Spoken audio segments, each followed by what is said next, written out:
I'm going to go the Phoenix Suns. I live in Phoenix, and there was a lot of doom and gloom predicted for this team. Bill Simmons. Going into the year, maybe a 20-win team, but Eric Bledsoe, Goran Dragic have been terrific, and they have some nice young pieces. So much, Sage, they're starting to think about now maybe trading a couple of these picks to get some help now and really trying to do something this season. So Jeff Hornacek has done a great job.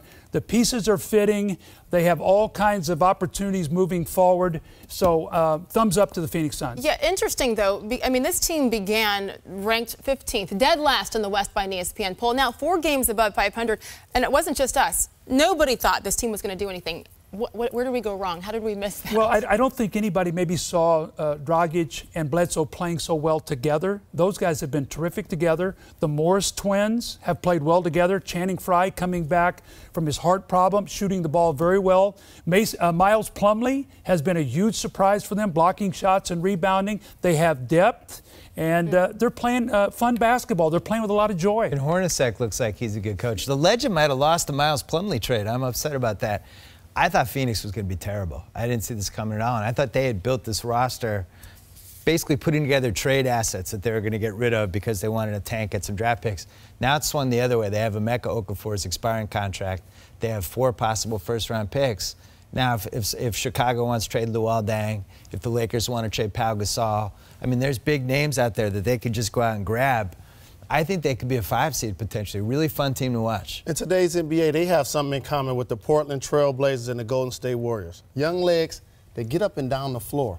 Multiple players that can handle the ball, create shots for themselves. Goran Dragic has been terrific. But I have to give props to Eric Bledsoe. Because when he's playing for the Clippers, if you look at hindsight of that deal, they didn't truly get in return what they thought they were getting by trading Eric Bledsoe. Because he's become a legitimate starting point guard that's putting up those kind of numbers. He was already a defensive force from the guard position, but now teaming with Dragic, lead guard, playing terrific basketball. Great defensive player. And you know what's interesting about Phoenix? They've been around since 1970. It's a franchise that keeps kind of reinventing itself. And every time you think it's going to dip down, you know, it's, oh, the Stephon Marbury, Mara Stoudemire, that era is not going to work. Oh, here's Steve Nash. And it's just, it keeps happening over and over again with this team. They're always relevant somehow. You know, it's interesting. It's a franchise that has always had great guard play, yes, great perimeter play.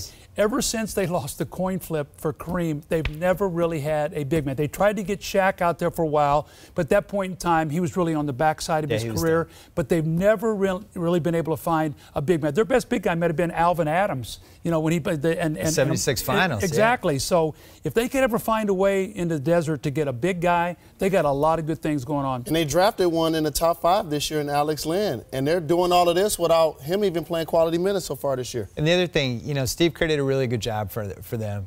The owner got rid of Steve Kerr. They had a bad front office situation. They hired Ryan McDonough from the Celtics, who did a great job, made a couple good trades. And it goes back to like what we talk about the Knicks and the Nets. Front offices. Like, you need a front office. You need everybody to be on the same page, from owner, front office, coach. They finally have that, and it's And the working. key there, and you mentioned Jeff Hornacek's name earlier. We've had to be tough on some young coaches in this league this season, and Jeff Hornacek quietly, I forgot, oh, Hornacek is in Phoenix, quietly doing a decent job there. Oh, Sage, he's doing a great job. But you think about this. I mean, he was a terrific player, but he played in that Utah Jazz system. I mean, this guy, you thought he and Malone and Stockton, I mean, every single day what they brought, so professional. Jerry Sloan, Hall of Fame coach, what they did, and he's brought that to Phoenix. He brings a quiet toughness and a discipline, but the players play with joy. That's what you'd like to have. Limited specialists, players with multiple efforts contributing in multiple ways. I want to point out how positive we ended this. A lot more positive than negative. Stock up and stock down.